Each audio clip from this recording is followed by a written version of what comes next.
I say the most beautiful word in the entire dictionary of words is the word tariff. I love tariff.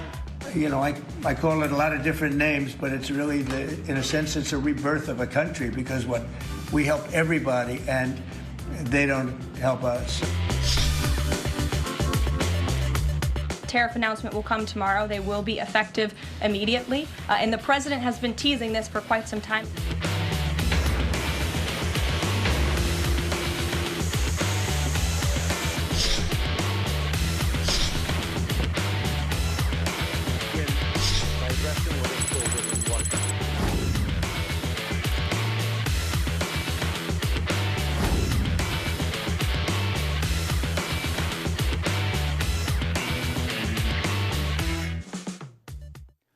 미국 트럼프 행정부가 우리 시각으로 내일 새벽 5시 상호 관세를 발표합니다. 이를 앞두고 미국이 국가별 무역평가 보고서를 공개했는데 우리 입장에선 상당히 긴장할 만한 내용들이 포함되어 있습니다. 관련 내용 서강대 경제학부 허준영 교수와 자세히 짚어보겠습니다. 교수님 어서 오십시오. 네, 일명이 관세맨이라고 불려온 트럼프 대통령, 트럼프의 T와 관세, 테리프의 T를 따서 이 T데이라고도 부르더군요. 우리 시각으로 내일 새벽 5시면 이제 구체적인 이 관세의 윤곽이 나오겠군요. 네, 이 상호 관세라는 게 사실 좀 무섭습니다. 왜냐하면 이게 약간 피겨 스케이팅 같습니다. 뭐냐면 심판이 미국이고요. 네. 미국이 보기에 이 나라 각 나라별로 점수를 매기는 겁니다. 이 나라가 미국을 상대로 얼마나 불공정한 무역을 하고 있는지 여러 가지 점수를 매겨요. 여기에는 관세뿐만이 아니고 비관세 장벽, 그리고 자국 기업에 얼마나 보조금 주는지, 네. 미국 기업들에 대해서 차별적인 대우는 없는지, 뭐 이런 것들을 다 보게 됩니다. 그래서 미국이 이 나라에는 이 정도 관세를 매기면 우리랑 이 나라랑 미국이랑 이 나라랑 공평해져, 이런 관세거든요. 그렇기 때문에 사실은 어떻게 보면 우리가 트럼프 행정부 들어오고 나서 처음 받아보는 성적표 아닐까 싶습니다. 자, 트럼프 대통령이 그럼 내일 새벽 5시에 발표하는 즉시 효력이 발생하는 겁니까? 원래 관세라는 게요, 아무리 대통령 행정명령으로 하더라도 이런 겁니다. 지금 한국에서 수입하는 물건들 상대하는 미국 기업들 있잖아, 와봐. 그래서 우리 이거 관세 매기려고 하는데 너네 어떻게 생각해? 좀 불공평한 거 없어? 이렇게 물어보거든요. 원래 그런 의견 수렴 과정을 겪고 가지고 하는데, 이번에는 최근 들어서는 계속 대통령 비상경제수권법 이런 미국의 안보를 이유로 대통령이 바로 발효하면 그대로 관세가 적용되는 방식으로 지금 가고 있습니다. 일단 먼저 부과를 해둔 뒤에 협상할 수도 있다, 뭐 이런 식으로 여지를 좀 두진 않을까요? 이게 관세를 부과하는 게 목적이면, 관세 자체가 목적이면 그냥 부과를 하겠죠. 네. 근데 관세 자체가 목적이라기보다는 일종의 협상 카드로 지금 자꾸 쓰는 거거든요. 그렇기 때문에 미국이 이런 카드를 꺼낼 테니까 너네는 어떤 카드를 갖고 오는지 우리가 한번 볼게, 이렇게 하는 거거든요. 그런 측면에서는 먼저 협상 가능성 열어두는 상황인 것 같습니다. 네, 아직까지 뭐 상호관세 세부적인 내용은 알려지지 않고 있는데 일괄적으로 뭐 모든 나라에 20%씩 부여할 수도 있다, 혹은 나라별로 좀 차등화할 수 있다, 이런 여러 가지 전망들이 나오더군요. 그러니까 사전적으로 혹시라도 일괄적으로 20%라는 관세를 예를 들어 부과하더라도 네. 사후적으로는 아마 국가별로 관세율이 다를 겁니다. 왜냐하면 지금 저희가 앵커님과 제가 얘기했듯이 협상 카드로 쓰는 부분이 있거든요. 네. 그럼 미국이 이 칼을 꺼낼 테니까 너네들이 어떤 카드를 들고 오는지 우리가 보면서 조정해주고 정상 참작해줄게라는 부분이 있기 때문에 사전적으로 예를 들어서 국가별로 20% 관세를 매긴다고 하더라도, 물론 아직 알려진 바는 없습니다만 사후적으로는 국가별로 매기는 상호 관세율은 다 달라질 것입니다. 네, 트럼프 대통령은 상호관세가 기본적으로 모든 나라에 부과될 거라고 말했습니다만 협상의 여지가 일부 있는 건지 아닌지 이 말할 때마다 조금씩 표현이 달라지기도 해서 각국을 긴장시키고 있습니다. 백악관 대변인의 이야기 들어보겠습니다. He said yesterday he would be more generous.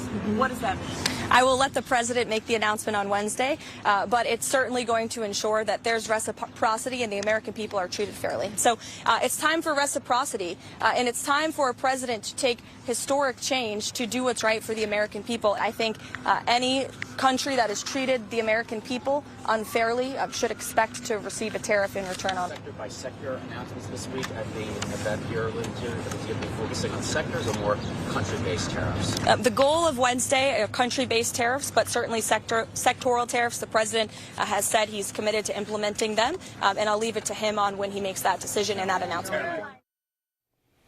네, 자, 백악관 대변인의 말을 들어봤습니다만 가장 궁금한 건 이겁니다. 자, 과연 그럼 우리나라는 얼마를 내라는 고지서를 받게 될 건데요? 어떻게 예상하십니까? 그러니까 제가 보기엔 한 10%에서 25% 사이라고 보고 있는데요. 10%라는 기준은 아까 제가 말씀드린 것처럼 관세 말고도 다른 것들 다 봅니다. 예를 들어서 미국은 명시적인 부가가치세는 없습니다. 근데 한국은 있잖아요. 네. 10%라는 부가가치세가 네. 있잖아요. 그러면 야, 우리 물건이 미국 물건이 한국 가면 부가가치세 맞잖아. 그럼 10% 먹고 시작하는 거잖아. 그럼 너네도 10% 먹고 시작해. 그러면 사실 10%가 어떻게 보면 가장 언더라인이 될 수 있고요.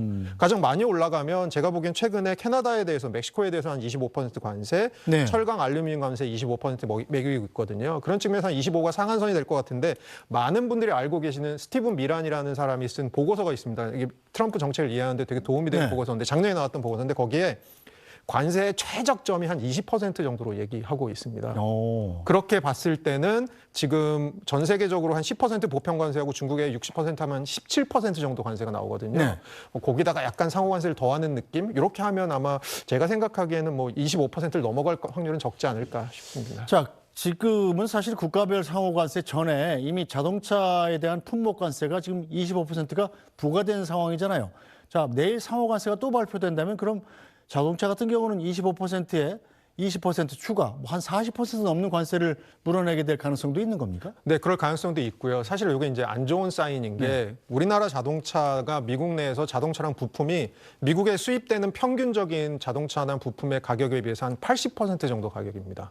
싸죠. 그래서 쌉니다. 근데 사실은 가격 경쟁력이 어느 정도 있는 상태이거든요. 네. 그런 측면에서 사실은 관세가 그렇게 부과될 경우 우리나라 기업들이 좀 가격 경쟁을 많이 잃을 가능성이 있고요. 또 하나 조금 말씀드리고 싶은 것은 다른 나라 경쟁사에 비해서 우리나라 현대자동차나 기아자동차가 국내 생산이 많습니다. 국내 네. 생산이 많다는 건 미국에 수출을 많이 하는데 수출하는 것 중에 한 40%는 여전히 국내에서 생산하고 있습니다. 네. 그런 측면에서는 다른 나라보다 좀 국내 생산도가 높거든요. 그런 측면에서 미국 입장에서는 조금 어떻게 보면 약간 여기에 페널티를 줄 가능성도 있어 보입니다. 네, 자 트럼프 대통령의 관세 발표일을 이른바 해방의 날로 지칭했습니다. 상호관세에 대해서 어떤 경우는 상당히 낮을 수도 있다 이렇게 얘기하면서 관대한 조치를 하겠다고도 말했습니다. This has been the piggy bank for the entire world. I call it a lot of different names, but it's really, in a sense, it's a rebirth of a country. I really, the term I like best probably is the liberation of America. It's a liberation of this country. We are going to be very nice by comparison to what they were. The numbers will be lower than what they've been charging us, and in some cases maybe substantially lower, but we sort of have a world obligation perhaps. But we're going to be very nice. Relatively speaking, we're going to be very kind. Yeah. Are there any countries that you're not targeting on Wednesday?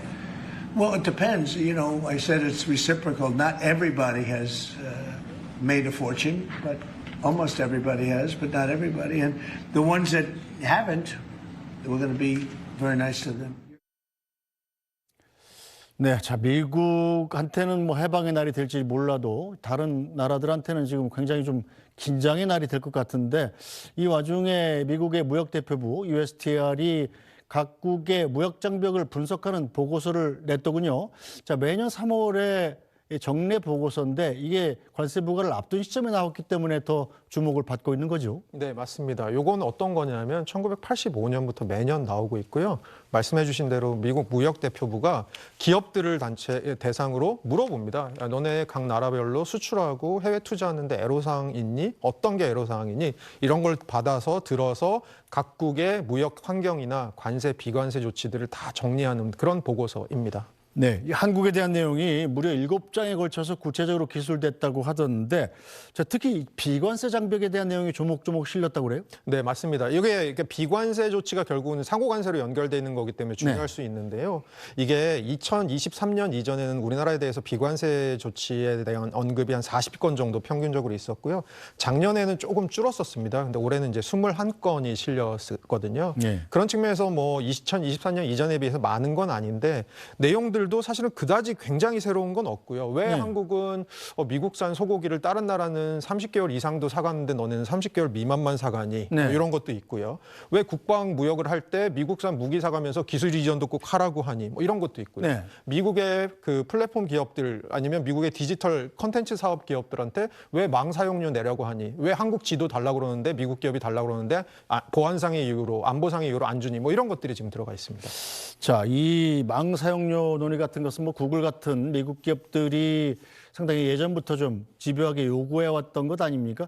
이 미국 국가 정책에 이런 큰 기업들의 영향도 좀 있다고 봐야죠. 근데 아무래도 영향이 있겠죠. 지금 이미 이거 자체 보고서가 나오는 과정 자체가 소원수리의 느낌도 좀 있습니다. 그리고 기업들이 어려운 부분을 받아서 미국이 정부에서 해결해 주는 부분이 있기 때문에 아무래도 또 테크 기업들이 워낙 미국 경제 내에서 큰 비중을 차지하고 있고 그런 이유로 사실은 이 기업들의 입김이 들어가 있다고 볼 수밖에 없을 것 같습니다. 네, 저 관세도 관세입니다만 미국의 반도체 공장 지으면 주겠다던 바이든 행정부 시절입니다만 반도체 보조금은 지금 어떻게 돼가고 있나요? 예, 보조금 얘기가 최근 들어서는 전반적으로 트럼프 행정부 2기는 굉장히 비관적입니다. 네. 특히 스캇 베센트 재무장관 같은 사람은 미국 정부가 돈을 되게 비효율적으로 쓰는데 가장 비효율적에 쓰는 것 중에 하나가 자기는 보조금이라고 생각한다 이런 얘기를 하거든요.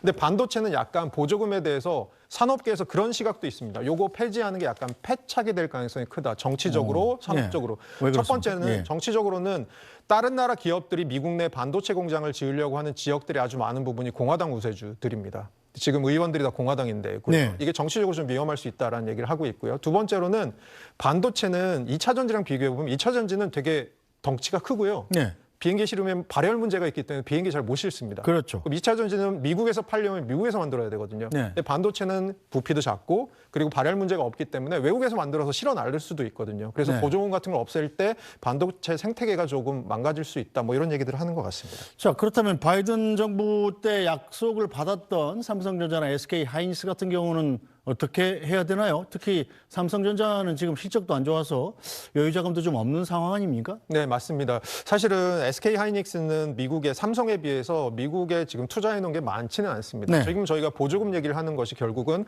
보조금을 받기 위해선 미국에 투자를 많이 해야 되고 그래서 우리 기업들이 미국에 많이 투자를 했는데 SK 하이닉스보다 지금 삼성이 굉장히 적극적으로 투자를 한 부분이 있거든요. 근데 지금 앵커께서 말씀해 주신 것처럼 삼성이 최근 들어서 업황이 좋지 않은 상황에서 이 보조금 이슈까지 있게 되면 아무래도 SK 하이닉스에 비해서 상대적으로 조금 더 타격이 있을 가능성이 있습니다. 자, 결국 그런데 이 관세를 부과하면 미국 기업과 소비자가 결국 이 관세를 다 부담해야 되는 것 아니겠습니까?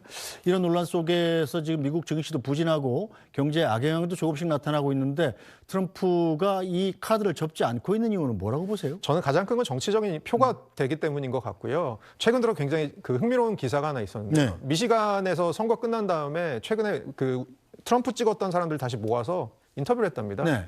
그리고 트럼프 행정부의 정책이 어떻냐, 경제 정책이 굉장히 별로다라는 얘기를 많이 했대요. 그리고 나서 마지막에 다시 물어봤답니다. 네. 선거로 다시 돌아가면 카말라 해리스 찍을래 아니면 트럼프 찍을래? 그랬더니 10명 중에 9명은 여전히 트럼프를 다시 찍겠다. 트럼프 찍는다. 그러니까 누굴 찍을지 먼저 결정해 놓고 사실 그 다음에 그 인물을 보는 뭐 사실 그런 구조가 이미 고착화돼 있는 것 같습니다. 일단 경제가 좀 어려우시더라도 자신에 대한 지지는 변함이 없다. 이런 확신이 있는 거군요. 네, 그럴 것 같습니다.